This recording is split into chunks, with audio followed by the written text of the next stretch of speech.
Mia. Another day, another vlog with me.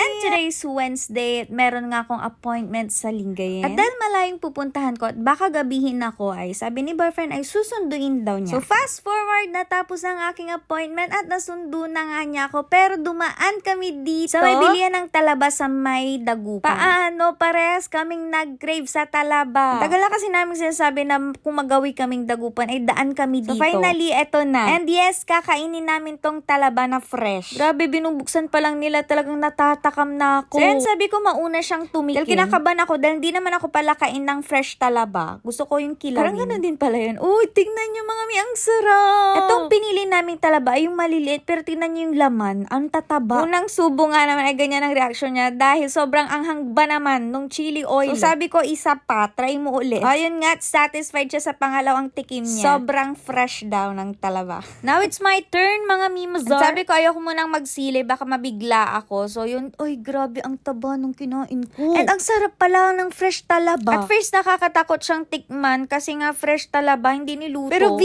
sobrang sarap. Hanla, ano ba to? Habang nagvo-voice over ako, ay natatakam ako. Parang gusto ko ulit kumain. At sabi ko pa nung una, titikman ko lang. Pero nung nasarapan ako, sige, 1 kilo na. Lalong nagpasarap talaga dyan, yung suka nila, mga mimazor. Tapos lagyan mo ng konting chili oil para may sipa, mga mimazor. May anghang. Grabe, sobrang na-enjoy namin to. Ano to, mukbang? Medyo nabibigla si boyfriend kasi nakakarami na ako at sabi niya baka sumakit ang tiyan ko. Medyo maselan kasi talaga yung tiyan ko, mga mimazor. Konting kain ko lang ng ganito-ganyan. And kwento niya, nung huling kain daw niya ng fresh talaba ay talaga namang nilagnat sabi siya. Sabi ko naman, huwag kang mag-alala at hindi ka lalagnatin this time dahil ako ang kasama mo. Charis lang, ano ba? Ay, grabe, tignan nyo to. Sobrang sarap, mga miyo. Talaga naman. Pwede bang pumunta na lang ako ulit Dagupan tapos kumain ito ngayon? Next time talaga mag-uuwi na ako. Kayo ba, mga mi, kumakain ba kayo ng fresh talaba? Or anong gusto nyong luto ng talaba? Adobo, sinabawan, ginataan, kilawin, ihaw, or fresh na talaba lang talaga. Ako kasi favorite ko kilawin. Kilawing talaba o kilawing bangus. Basta kilawin. Favorite ulam ko yun ever. Kaya tuwing kumakain kami sa mga restaurant na lutong bahay, ay talaga namang di mawawala ang kilawing talaba o bangus. Naging favorite ko ang kilawing talaba or bangus dahil kay Papa. Dahil nung nagluto sila, nagprepare sila ng ganun. Talaga namang panalong-panalo. Nasarapan ako. Ang sarap kasi. Kaya mula nun, hinahanap-hanap ko na ganun. Sana all hinahanap. Char. So, yun na nga, nakarami na si boyfriend. Siya umubos lahat nun. Charis. Joke lang, ayun yung kabila nung shell. Actually, before niya, naasar talaga ako sa kanya. Pero nang dahil sa talaba, nawala yung inis ko. Nakakaasar. So, and now on his last bite. Last na, mga mimazor. So, ayun, ang galing. Nakaubos kami ng 1 kilong talaba. So, yun lang for today's video. I hope na natakam kayo and see you on my next vlog. Bye, mga Mia!